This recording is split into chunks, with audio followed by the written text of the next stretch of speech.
Thank you so much, Dr. Anand, for being part of this Masters Club podcast. I'm very happy to have you here. It's been a long time. I cannot wait for you to share all the expertise, all the insights that you have. I know you bring a lot of interesting points to the table. And I think everyone who's watching this podcast is going to be very interested and will learn something meaningful. So let's jump right into it. The first kind of topic that I want to talk about is something that everyone talks about now. With everything that's happening politically, in the US, all around the world, Dubai is experiencing something more or less anticipation of a bubble bursting. There's a lot of talks about recession, how it's going to affect Dubai, how the prices are going to drop. So I wanted to get your outlook on the situation. What do you think is going to happen? What's happening? If you can let us know, please. Okay. Quite a few things I can actually give as answers there. The first thing is if you've been through Khaleej Times yesterday, they said Dubai is experiencing an unprecedented boom. Yes. Now, the key word here being unprecedented, which simply means they're saying that the boom that Dubai is going through has never been experienced before. Now, what that means then is a different set of criteria has to be applied to understanding this boom. People who historically look back to 2008 and 2014 are going to be left disappointed. In fact, all of last year, people kept saying that prices have not yet peaked to 2014 levels because after that was the correction. Now, we peaked on that at the beginning of November. It's 3 months gone and prices are going up. They're not coming down. So something has changed about Dubai and the property cycle that we are in. So no longer can people be looking backwards historically to predict the future of Dubai. And I understand in the typical historical model, once the prices have reached a peak, there will be a correction and then you get 2 to 3 years of downfall. And we had that from 17 to 19, 38% is what went out of the market. Right. But what people are forgetting is you are looking at the Dubai of 2024 and you are comparing it to the Dubai of 2014. Right. That cannot be done. Why? In 2014, when you had all those launches that happened in 11, 12, 13, and when those started handing over, for sure you were going to have a lot of units in the market, but you did not have that many buyers and developers stopped launching. But we never had a golden visa in 2014. So when you have a golden visa and at 2 million, where you can even apply now on a 1 million, that automatically makes a lot more people interested in picking up the property because 2 million is affordable today. It's easy. Right. So we never had that carrot. We never had a D33 agenda of Sheikh Mohammed where he was looking to double the economy in 10 years. That did not exist. We did not have the anticipated growth in the population by 2.5 million in the next 10 years. 100%. We never had a District 2020. We never had the commercial gaming licenses issued to bring a whole new wave and trend of people into the city. We never had the Dubai urban master plan of 2040, which will take Dubai to #1 position on the planet. So to sit in 23 and 24 and to look at what happened in 2014 and 15, I think people are using the wrong yardstick here. So we need to be able to understand typically Dubai today, because yes, you're right. Globally, there is a challenge facing real estate as well as economies. Right. But that is not happening in Dubai. So how is it possible that this city in particular is going in the different direction compared to the rest of the world? So once we understand that clearly, most of these questions or concerns that people have raised disappear. The first thing is, let's talk about the economic recession. Right. Economies are struggling around the world. Last year, the projection was 2.7% as the global average for GDP. That was revised to 2%. It was brought down, but Dubai was increased to 4.1%. Now, the two economies that were doing really well last year was China at 5.5 and India at 4.5. And now you had the UAE at 4.1. The US was at a 1.3. So suddenly you have this little Arab state that's competing with the giants. Have you seen the size of India in China? Yeah. China is struggling. They were at a much higher GDP, but even now they're almost 2.5 times the world average. So we have also been classified as the second most stable economy in the world, the US News and World Reports, which came out in October of last year. The second most stable economy in the world, Singapore being the first. Right. So you have the second most stable economy. You have one of the highest GDP growth rates for your economy. You also have the vision of the government to double the economy in the next 10 years, taking it from 14.2 trillion all the way up to 26.2 trillion. Now, we're going to be doubling the economy. There is no city on the planet that has an agenda for the next 10 years to grow by even 50%. There is no city. There is no such plan anywhere on the planet. But this city actually has it. And it's been scaled out in different versions. Probably we can talk about that a little bit later. Yeah. Now, particularly, let's come to the bubble. Right, yeah. Most people, when they tell you that Dubai is a bubble, it's going to happen any moment now, don't even understand what is a bubble in the first place. Yeah. So what I normally do with my clients when they're with me or when I train, I tell them, listen, the first thing when the client does this is he speaks from a place of confidence, but his confidence is built on hearsay. You got to shake that confidence first before you give him the solid, tangible answers. Okay. Show him first that he's coming from a place of no foundation, and then you're coming from solid foundation. Correct. So what I normally do with clients, I would simply say, okay, Karina, I can see this is important for you. Where exactly did you get that from?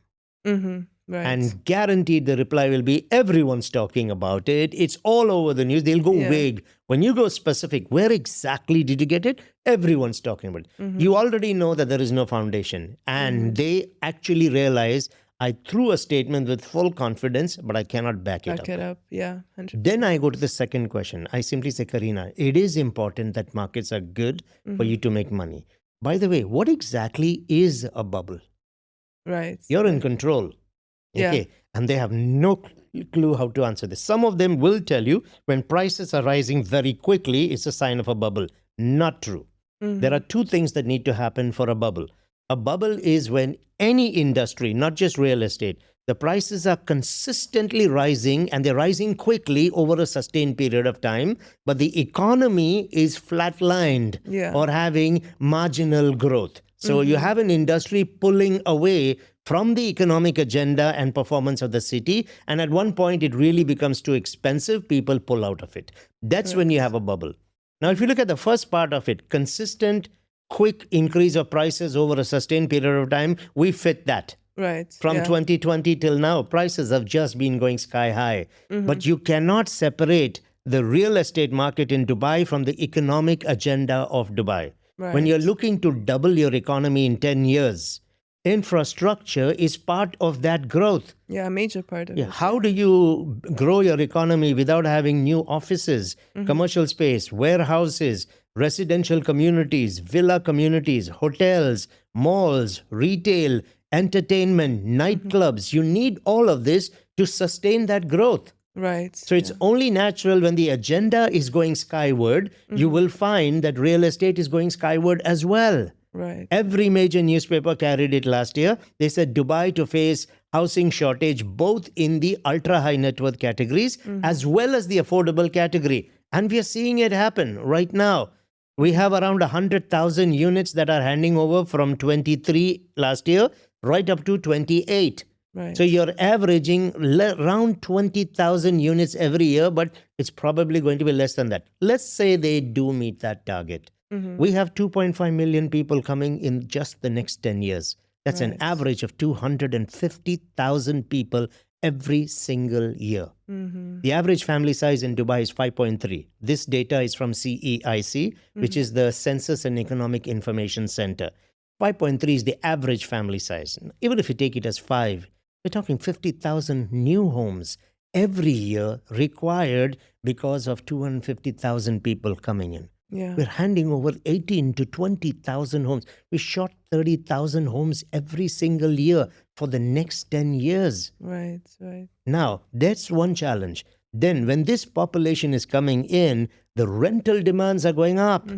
We've seen what's happened. Yesterday, it was out, and Bayouth has put out an article yesterday, as well as CBRE, where rents have gone up 42% in the last 3 years. Projection is 20% this year. Yes. Now, these rents are going up not just because of the new population coming in. We're getting skilled professionals being attracted. Dubai is becoming the talent magnet. Sheikh Hamdan talked about it.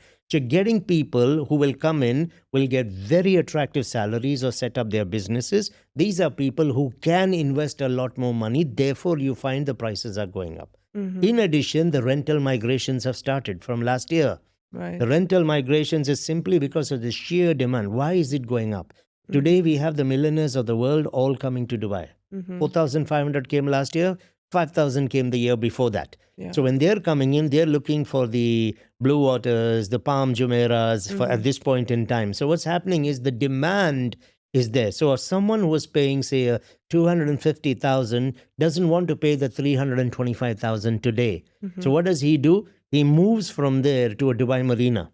Right. So in Dubai Marina, if he had to take this 3-bedroom and he was probably paying 190, now because the landlords are seeing the Palm guys show up, they're asking for 220. Correct. And this guy is ready to pay 220 because I don't want to pay 325 there. Yeah. So as a result, this is a rental migration. New people are coming into the premium areas.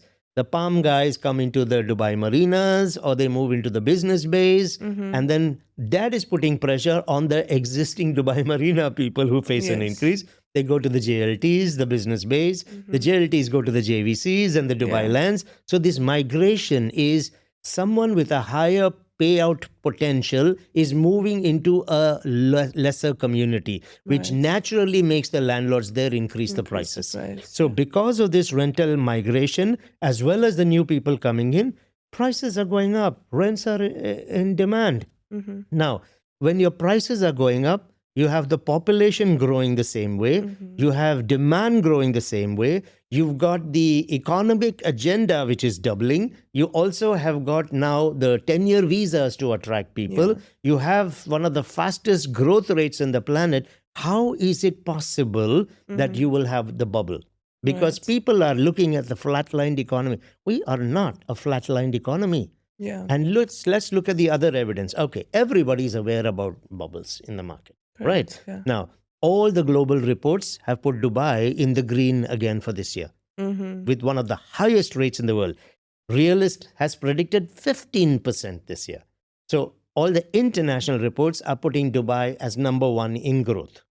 Every single developer is launching. Why are they launching? You think an Imar with 23 years experience do not know what's happening after going through 2 cycles? A Damak, a Nakil, and the others? Yeah. They are doing it because they are working in sync with the Dubai economic agenda of 2033. They can see the future and they are part of it.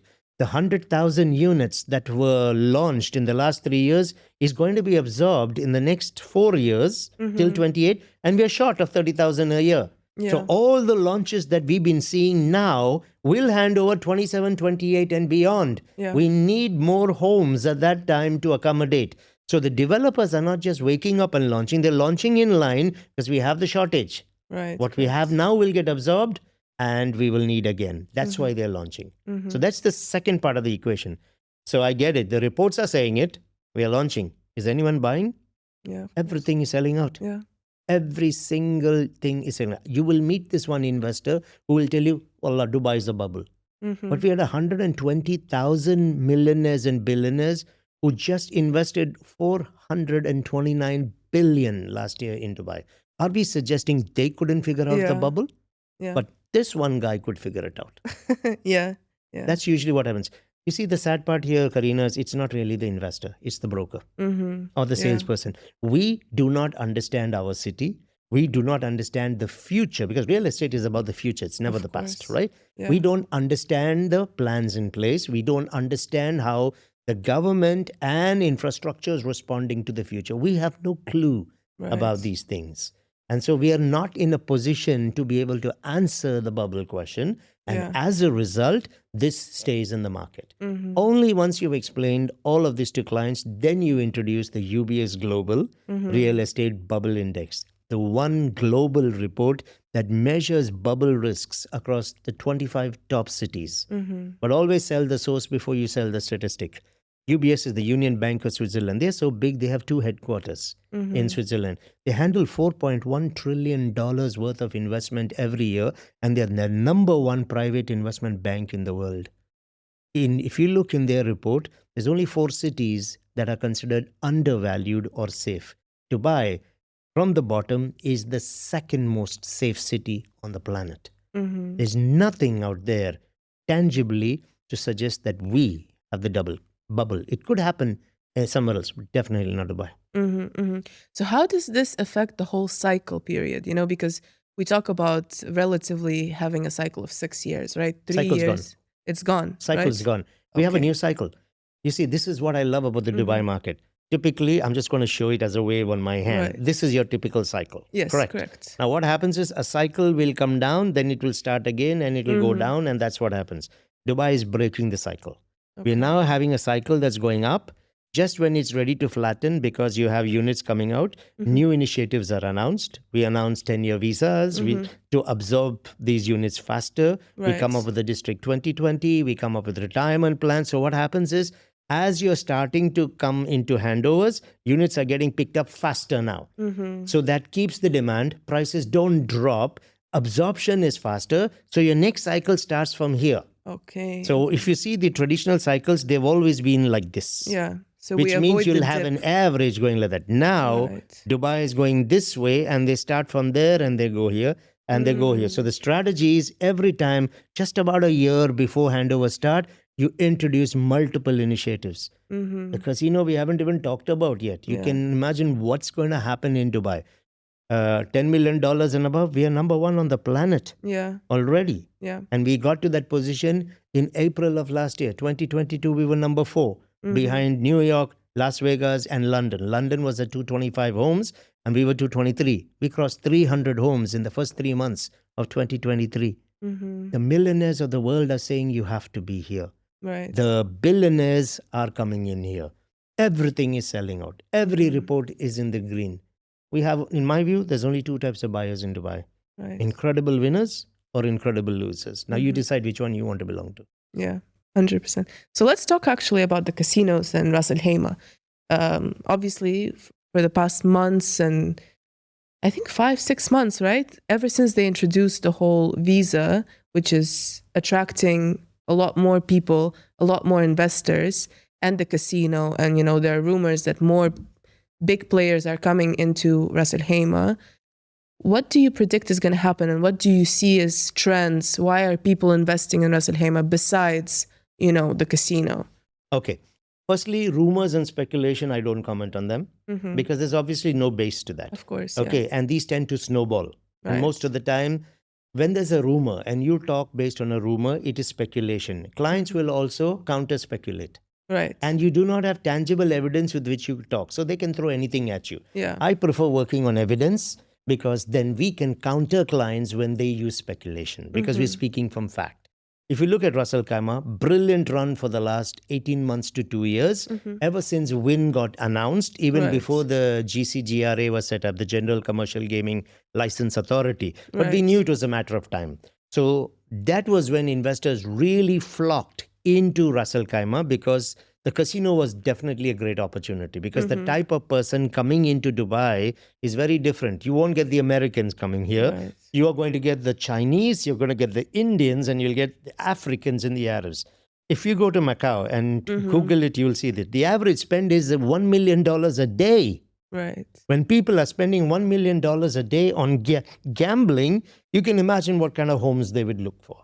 Now, when you look at RAC, in terms of the infrastructure of the city, other than waterfront lifestyle and the casino bringing a new type of person, there is nothing. Right. Now they've got the lifelong residency visas if you take a trade license there. So they brought that in.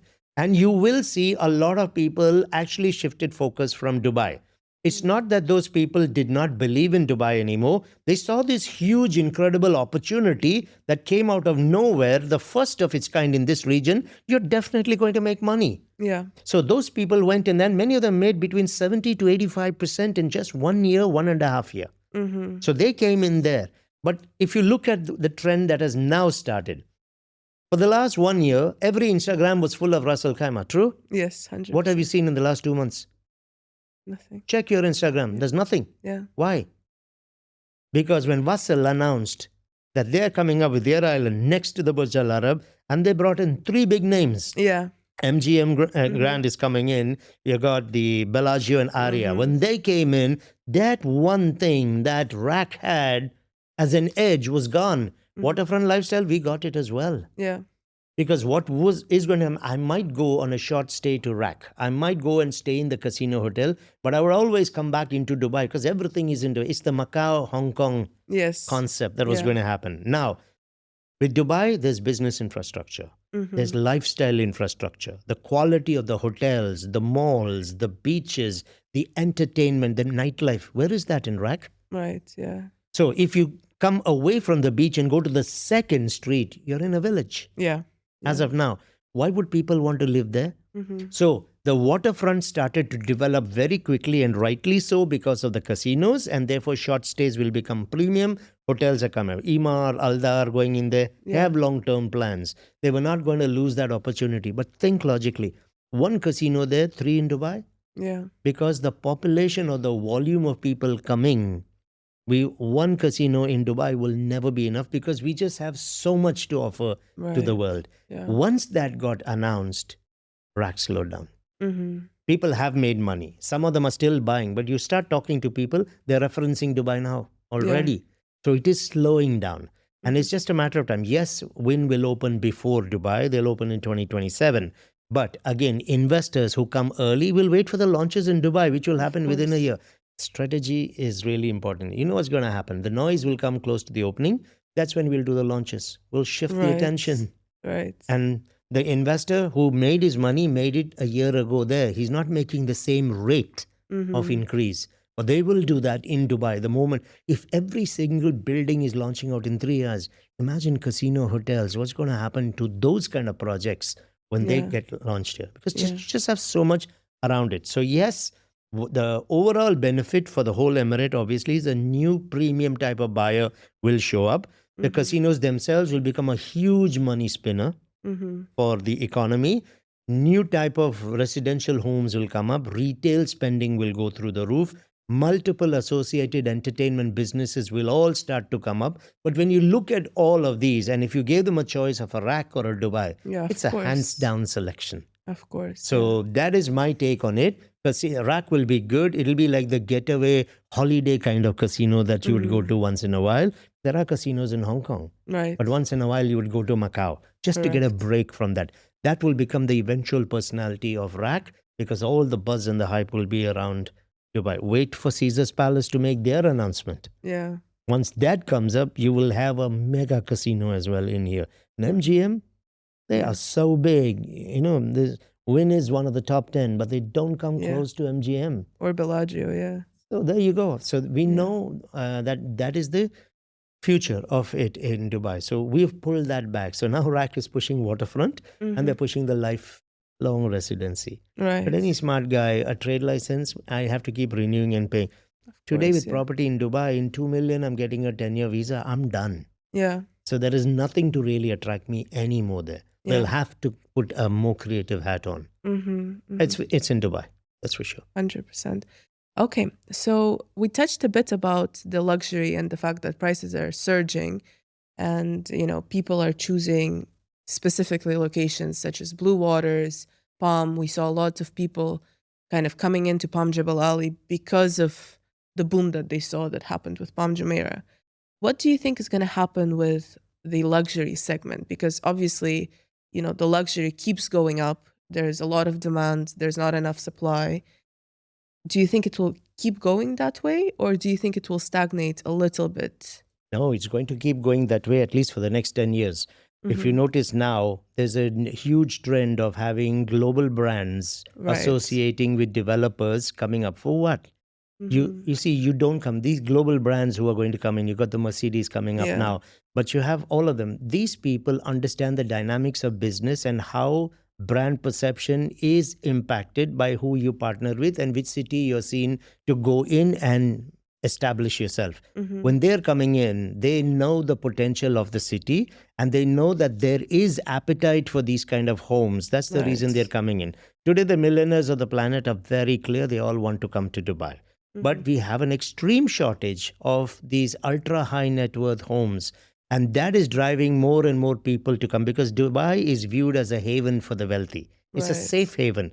Tax-wise, we are still protected on property, and I can get much more real estate for the amount of money that I'm trying to put down. Not just much more real estate, premium quality real estate. If I had to get something which is a global brand in New York, I'll still be paying about 10 times what I would pay in Dubai. So that's the reason why they're all coming here. The Top Move study that was survey that was released last week looked at emigration, not immigration. Emigration being people leaving your city or country permanently. And they looked at some of the top 20, 23 countries, and the UAE had the lowest emigration. Yeah, so the retention rate is quite good. 99.37%. Japan was second with 98. The US came in fourth. So we see people wanting to come here. They're leaving all the countries and coming. We are seeing it, right? And they don't want to leave. And the four criteria that Top Move looked at was, one, the actual percentage of people leaving. The second was happiness levels of the people in the city. The third was the quality of the lifestyle that they have access to. And fourth was the cost of living. So while people will still maybe complain, 20% rents are going up, what's happening here? All of those taxes are coming. You ask them, would you like to leave Dubai? The answer is no. Right. So they're not leaving, because while they're making the noise about it, it's an adjustment phase that they have to go through. Go home. How much do you pay tax there? Yeah, at least 50% in Yes, US, so that's the reason why people are not leaving. Now, what does this mean? Tell us. It means when the millionaires and the billionaires are coming, they're coming for good. Ronaldo has just picked up something. Even more superstars are coming in. At the launch on Mercedes, wait and see how many big hitters are going to be at the launch. I've heard of some names. I just don't want to talk about it. Let's leave Bengati to do the unveiling. In 2 days we'll know. Yeah, it's crazy, but that's happening. So there is going to be the demand. Otherwise, there is no way a global brand will lend their name to a developer and have the towers half sold. Right. So that we can see clearly happening. We have greenfield investment opportunities now in Dubai. Maybe that is something we can discuss later, because that is pushing the big people of the planet into Dubai. We have 170 of the Fortune 500 companies having their regional head offices now in Dubai. Right. It's a clear statement. They're moving their senior most executives with family. They check out the political situations. They check out the lifestyle, education, healthcare, safety, business opportunities, tax-friendly environments, access to labor, setting up your business environments, operational policies, financial and legal infrastructures. After looking at all of this, they're moving their people into Dubai. So, Mr. Investor, I don't need to tell you you have to be in Dubai. The Fortune 500 companies, the Chinese president who's opened one of the biggest markets here, and 2.5 million people, as well as the millionaires and the billionaires of the world, are telling you you should be in Dubai. Yeah. How do you expect prices to go down in such a market? Yeah. So where is the bubble? 100%. Yeah. And another thing you mentioned is the vision, right? 2040 vision. So we already see with launches such as Amar that they're launching Dubai South, and they're extending that kind of edge of Dubai even further, closer to Abu Dhabi. Can you just talk a little bit about this? Because unfortunately, not every broker, not even every investor knows why they're doing it. And there's a specific strategy for why, it's going that way. Palm Jebel Ali, not everyone knows that the port that's there and what's around it, is important and of significance. So can you please let us know about it? Okay, I'll do that. In fact, most of them object to Palm Jebel Ali because they say there's a factory next to it. Yes. Why would you build that there? And the strongest answer to that is, where is the future palace of Sheikh Mohammed? Right. On that palm. If the ruler of this city is going to live on that palm, he is putting his stamp of approval on a lifestyle that the Palm Jebel Ali is going to be offering. Right. Simple as that. Now let's talk about the agendas. There's 3 agendas that people should be aware of. You had the Dubai 2040 Urban Master Plan, which was actually announced on the 13th of March, 2021. In that plan, the vision was very clear. Dubai must become the best city in the world by 2040. In 20 years, we need to become the best city. Last year, in August, the Economist survey that looked at the top 10 power cities in the world. Dubai is now number 3. So 2021, we announced a vision that by 2040, we will be the best. 2 years later, we are number 3 on the planet, ahead of New York, Paris, Singapore, Melbourne, Sydney, Johannesburg, Tokyo, San Francisco. We're already at number 3 with just 2 years into the plan. Right. So the plan looks at dividing Dubai into 5 major areas. 3 existing, 2 are new to be developed. The first is the old Dubai, which will look at protecting the culture, the heritage, the history of Dubai. So you have the Bur Dubai areas and the Dera areas. Right, yeah. We don't see any new real estate developments coming in that area. That will be cultural heritage. The history of Dubai will come there. The second area is the financial and the business hub of Dubai, which is the Business Bay and the downtown area. DIFC, of course, being close to that, one of the most profitable financial centers in the world. So that is the second area. So you got the culture and heritage being developed and protected. You got the business and financial hub of the city in Zone 2. The third is the JBR Dubai Marinas, which is the waterfront lifestyle, leisure, hospitality, tourist attractions coming up in that area. That's the third area. The fourth area being developed, which is to touch back to Emaar, is the Dubai South area, where we are opening District 2020, and we are going to be promoting the exhibitions, events, and we are also going to be looking at 4 cities coming up there. You got the logistics city, the enterprise city. So commercial and industrial space is coming there.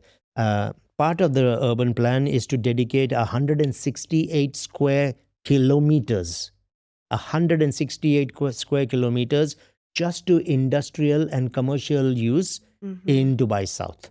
That's the fourth area. So the future business, manufacturing, all of that is coming up there. The biggest logistics corridor in the world is there. You have the biggest airport in the world.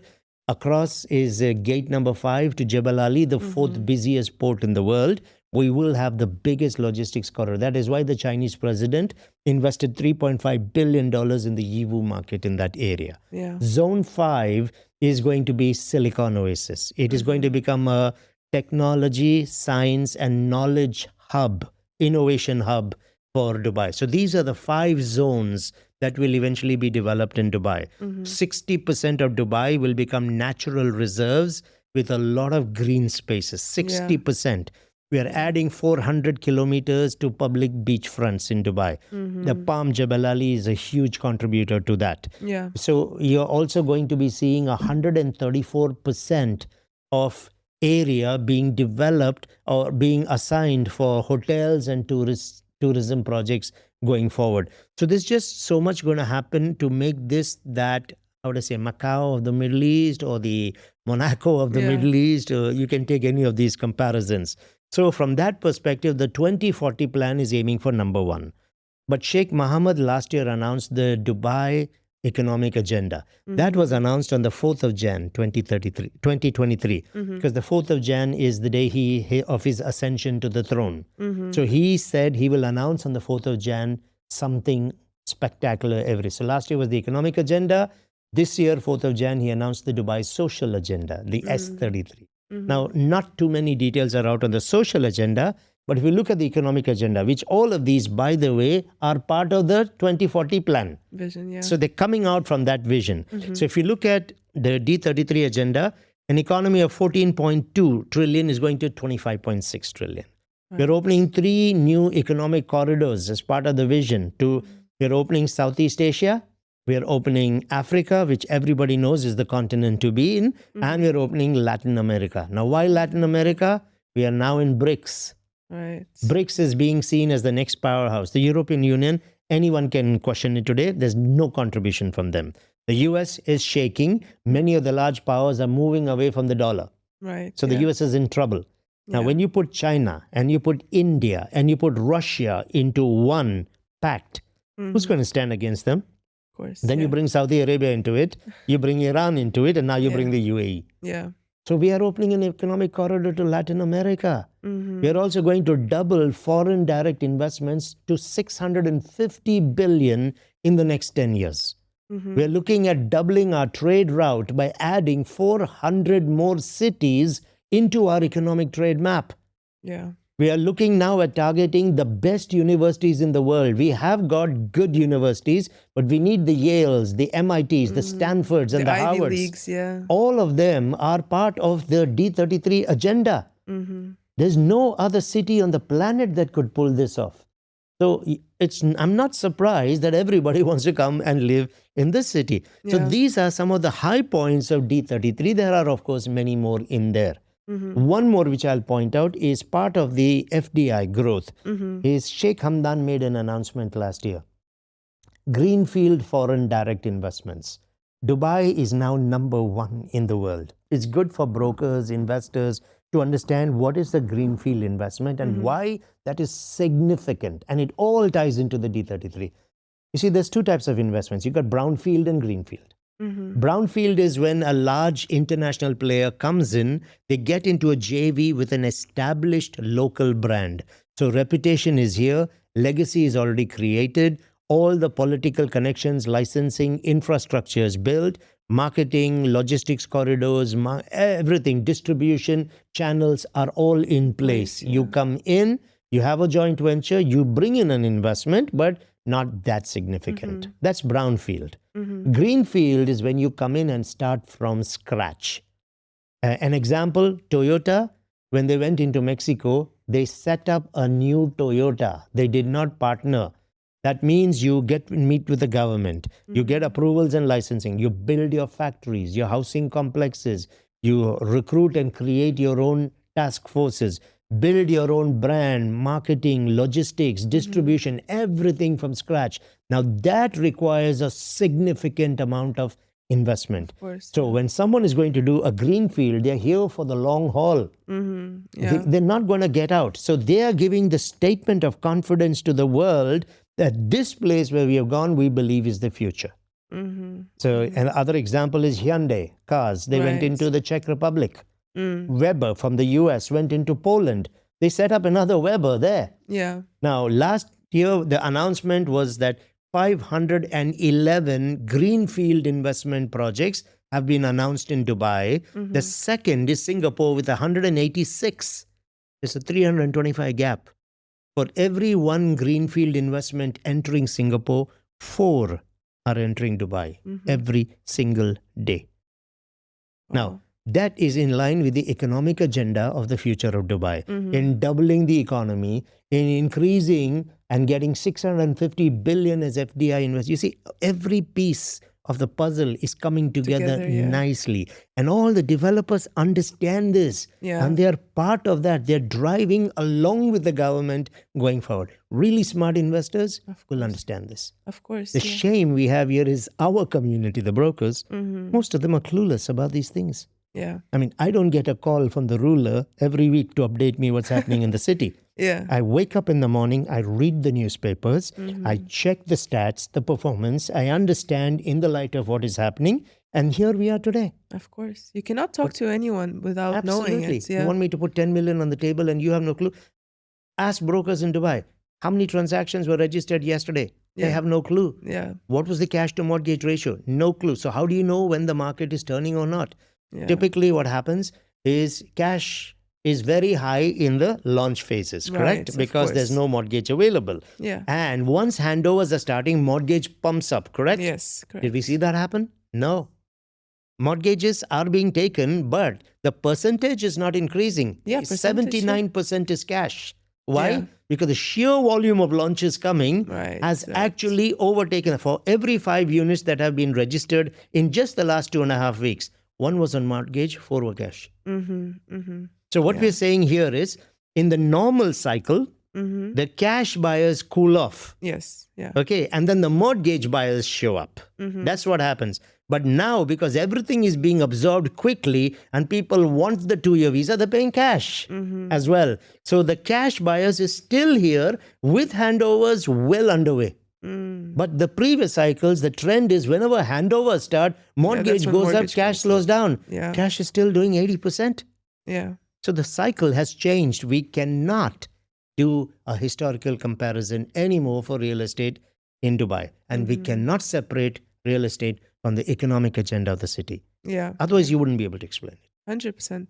But even with the launches that are happening, Miras, everyone, they're launching more greener communities. Shoba, their Aldar is pushing very hard on sustainability, green energy, all of that stuff. So it all comes in together, as you said, with the In the 2040 plan, Yes. 60% of the emirate is going to be green Mm-hmm. and parks and outdoor living spaces. Yeah. 60%. So you will see this. That's why you'll see huge push from the government developers first in this area. Yeah. And then when that is happening, you will see the private developers also supporting it. Of course, you do have, for example, Damak, I'll just take one name. Yeah. They've understood this vision. Hussein is brilliant. And that's why they're bringing waterfront communities in the middle of the desert. They're putting green in there. Last week, there was an article that Dubai has planted 185,000 trees last year because they are going into making 60% of these of our emirate green. And they have an agenda as well. So it's all coming together nicely. Every piece is fitting in its place. The puzzle is starting to look very nice. We just need information. Yes, 100%. That's it. But it's actually very mind-boggling to me that people don't pay attention to that because, it's news. It's something that comes out. Latest news about Sequim Road, the investment that the government is putting into it. And then we saw the launch of Okta, for example. So it all comes together. Now, talking about the region, and nearby countries, let's talk about Saudi because this is a very interesting topic. We see that Saudi is racing to compete with Dubai, to outshine Dubai, let's say. And honestly, they don't have that much time because Dubai is so far ahead. And we see the launches of NEOM and, Riyadh is easing up on the restrictions. The mentality of people is trying to be changed and attract more people, visas. So they're copying a lot of things that Dubai has done previously. What do you think is going to happen? How is the investor shift going to happen? In my opinion, I don't think it's going to happen anytime soon. Okay, let's put that Saudi Arabia in perspective, okay? If Saudi Arabia is learning from Dubai and copying many things, fantastic. It's what we did. We looked at Singapore and we looked at certain other cities and their models and we learned from them. So why shouldn't someone learn from us? Of course. That's the first thing. The second thing is if you look right now, Saudi is heavy in terms of the actual investment volumes. We have 1.3 trillion US dollars of investments announced in the Middle East, and the CBRE report carried it last year in around June or July, mid of last year. And out of that $1.3 trillion, 64% is Saudi Arabia. Dubai was 21.3%. So 1/3 of it. Again, that's because the NEOM one project itself was $500 million. Or 500 billion, sorry, so which is $500 billion. So they had that. But yes, Saudi is catching up. They're becoming extremely aggressive, and that is good for the whole region. It means more and more people pay attention to the Middle East as a whole, as a middle. When we're looking at GCC and coming up unified, we carry more clout against the European Unions and the US's and Northern Americas, all that kind of concept. So it is good for us. Saudi will still have to catch up. Why? Because they cannot yet offer the lifestyle, the safety, the progression opportunities, quality of education, healthcare that Dubai is offering. They're still 20 years behind that. You will get, they're now making it attractive for multinational companies to come in there. They're giving the visas, trying to tighten it and make it harder for the Saudis to invest in Dubai. But you had to ask yourself a very simple question. If you look at Eid, the big holidays that we have, the year-end holidays, where do all the Arabs go?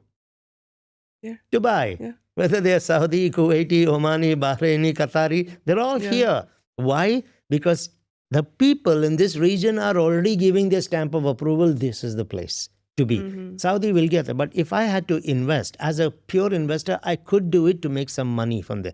I would never take my family and go and live there yet. There's no way 80 to 85% of the planet will ever think of going with their family and living there. They just cannot have the freedom, the comfort, and that lifestyle opportunity that they have here. But I believe Saudi is going to be coming much, much faster. But I believe in the vision of Dubai because when we were nothing, And when Saudi Arabia carried the clout, or the countries around here, came a ruler with a vision that took us from nothing right to the top. Right. And the way these guys think is unbelievable. And they will take their thinking to the next level. I don't know when Saudi will allow gambling. I Right. don't know Yeah. when they will open up the alcohol. I don't know when nightclubs will come. You cannot be the best city in the world and expect people to come and don't give them these. I Yeah. don't know if they could wear the dresses some of our girls wear and walk on. I don't know when. Yeah. It's a huge fight. That is, firstly, it's the internal mindset. Yeah. Then to educate the world is going to take another 15 years. Yeah. How are you going to campaign and tell the world who you are? 100%. So it's going to take a long, long time. Mhm. So we don't have any issue going forward, because look at our plan. Our plan is to become the best city in the world. That's the 2040 plan. Right. We are going to double the. They don't have a plan yet Yet, yeah. to have something like that, because they know it's not that they can't have a plan. In 10 years, there is no way they can create a global infrastructure to attract the world and families to come there. So they're not even going down that route, because they understand there is a Right. whole lot more that needs to be invested before you can even attempt that. Yeah, 100%. And now let's revert back to China. You touched a bit on China coming in and, pinpointing locations and investing. And in one of the podcasts that you did previously, you also mentioned that Chinese investors were going to see a big influx of Chinese people coming in and investing. Now, have you noticed this trend coming into life? Already. Yeah? Already.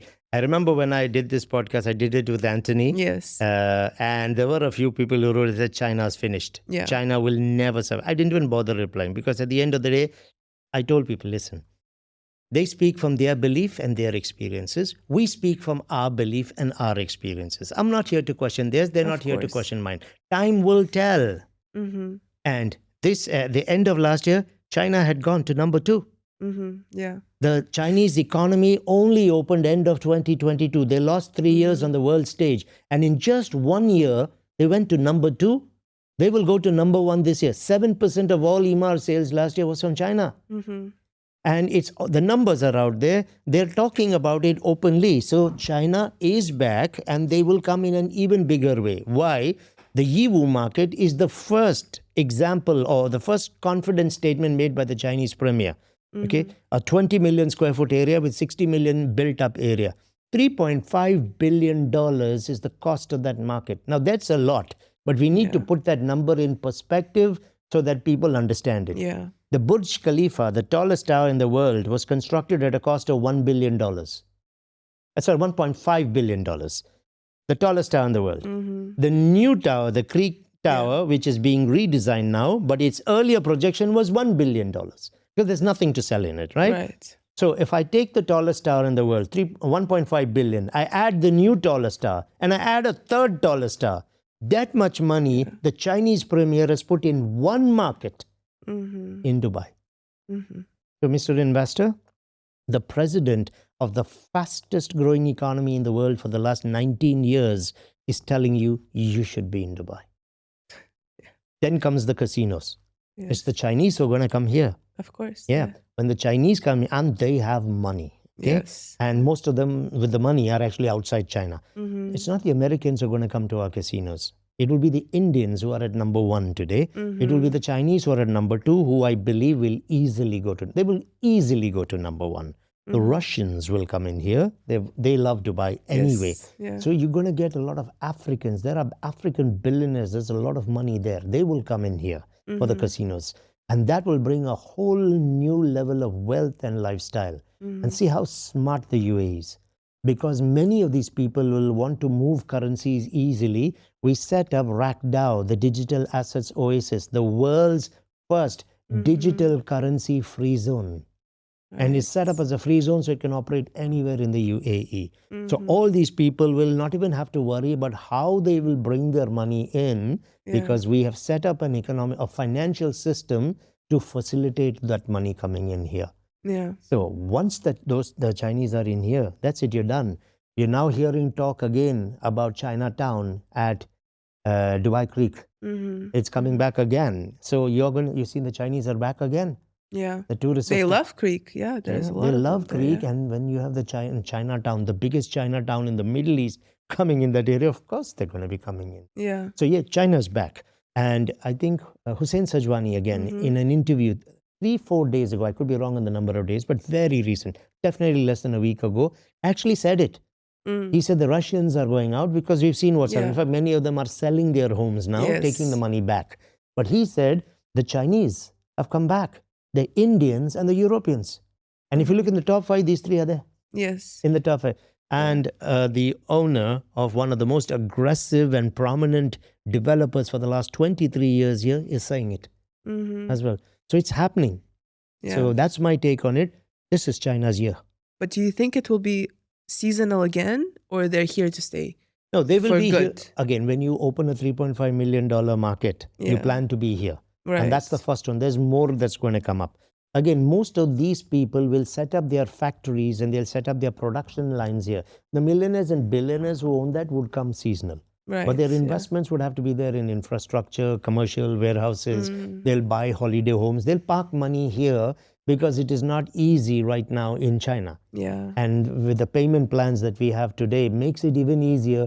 Some of them are picking up bulk units with the 1% plans. They're picking up floors. Yes. Because when I have a restriction of $50,000 a year, this helps me. These kind of plans actually just start to help me. So the Chinese influence is going to be massive in this part of the world. Very good for us because the new Silk Road Belt Initiative, we are already part of it. Now with partnership with China in BRICS, I think you're going to see an even more aggressive investment by China. China is clear. Almost all of Sri Lanka is owned by China today. Right.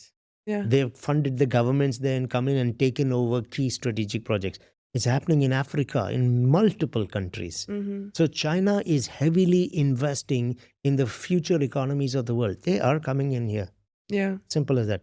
Anyone has a doubt on it, we'll ask them to wait till the end of this year. Yeah. And then we can visit the numbers. The reason I'm asking is because, we saw that with Russia, right? So when everything was happening, a lot of Russians came in. And as you're saying, yes, now they are taking it out.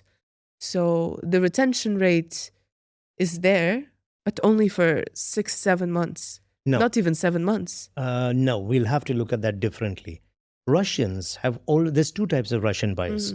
Russians have always been one of the top 5 or 6 buyers for the last 23 years. Right. Russians are in love with Dubai. Okay, Yes. they've always been here. That is one type of buyer. What we saw happen in the last 1.5 years was because of Ukraine and Russia. Yeah. So people were unsure what was going to happen with the sanctions, future threats. They were unsafe. So everybody pulled their money out and Russia became number 1 in 2022. Yeah. If you ask many of them, would you actually want to invest in Dubai? The answer was no, because I never did it all these years. But where do I take my money now? I definitely can't take it to the US when we are having all our oligarchs getting, blocked out of their funds. There is no way I can take it there. I can't take it to Europe. I can't take it to India. I cannot take it to Asia. I had only one place left on the planet. So it came here. So they moved the money out, not because they believed in the real estate opportunity. They believed their money would be safe here. We'll wait and see what happens. So you could show them a hut in the desert and they would put their money. Right. And that's what we saw happening. Yes. Yeah. And that is the type of buyer that's exiting the market again. Those who've always loved Dubai will continue to invest because they had different reasons for buying. It wasn't a war. So the ones who are going out are the ones who came in. They're seeing it stabilizing now and they're exiting again. They weren't forced into making that. It's very clear. They never intended to be here. But that is not the Russian market that we are looking to work with. We are looking for the long-term players who understand and will continue to invest in Dubai. Tomorrow, you could be, for example, when India had the demonetization, we had this huge rush of people bringing their money. They didn't care what. As long as you can take my money and make it clean, I'm ready to do this. Yeah. Where are they today? Gone. But Indians are still number 1. These are the people who have believed in Dubai and seen the potential and have invested in 23 years. They're still here. Right. So with Russia, that's what's happened. 100%. Thank you so much, Dr. Anand. It was very informative. I personally learned a lot of new things as well. I am sure everyone enjoyed as well. So I will leave all the details. I will leave Dr. Anand's contact information if you want to get in touch. And thank you guys so much for watching and tuning in. And we'll see you in the next episode.